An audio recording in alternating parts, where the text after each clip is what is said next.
Friends, train start ಆಗೋಕೆ ಎಷ್ಟು litre diesel ಬೇಕು? ನಮ್ಮ ಮನೆಯ ನೀರಿನ ಟ್ಯಾಂಕ್ ಗಿಂತಲೂ ಟ್ರೈನಿನ ಡೀಸೆಲ್ ಟ್ಯಾಂಕ್ ಎಷ್ಟು ಪಟ್ಟು ದೊಡ್ಡದಾಗಿರುತ್ತೆ ಗೊತ್ತಾ? ಹೀಗೆ ನಿಮಗೆ ಗೊತ್ತಿಲ್ಲದ ರೈಲಿನ ಇಂಟ್ರೆಸ್ಟಿಂಗ್ ವಿಚಾರಗಳನ್ನ ನೋಡ್ತಾ ಹೋಗೋಣ.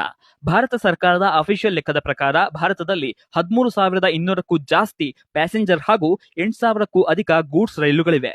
ಭಾರತೀಯ ರೈಲುಗಳ ಎಂಜಿನ್ಗಳ ಕೆಪಾಸಿಟಿ 4,200 HP ಇಂದ 6,000 HP ಕೆಪಾಸಿಟಿಗಿಂತಲೂ ಜಾಸ್ತಿ ಕೆಪಾಸಿಟಿಯ ಎಂಜಿನ್ಗಳು ಕೂಡ ಇವೆ. ರೈಲ್ವೆ ಎಂಜಿನ್ಗಳು 6,500 ಕಿಲೋವ್ಯಾಟ್ಗಿಂತಲೂ ಜಾಸ್ತಿ ಕರೆಂಟ್ ಉತ್ಪಾದನೆ ಮಾಡುತ್ತವೆ. ಟ್ರೈನಿನ ಮೈಲೇಜ್ ವಿಚಾರಕ್ಕೆ ಬಂದ್ರೆ ಇದನ್ನ ನಿಖರವಾಗಿ ಹೇಳೋದೇ ಕಷ್ಟ. ಆವರೇಜ್ ಲೋಡ್ ಇರುವ ಒಂದು ಟ್ರೈನ್ ಸ್ಟಾರ್ಟ್ ಆಗೋಕೆ 25ರಿಂದ 40 ಲೀಟರ್ಗಿಂತಲೂ ಜಾಸ್ತಿ ಡೀಸೆಲ್ ಬೇಕಾಗುತ್ತೆ. ಅದೇ ತರ ಅಂದಾಜಿಗೆ ಟ್ರೈನ್ ನಲ್ಲಿ 12 ಕೋಚ್ಗಳು ಇದ್ರೆ ಟ್ರೈನ್ ಬರೀ 1 ಕಿಲೋಮೀಟರ್ ರನ್ ಆಗಕ್ಕೆ 4ರಿಂದ 5 ಲೀಟರ್ ಡೀಸೆಲ್ ಬೇಕಾಗತ್ತೆ.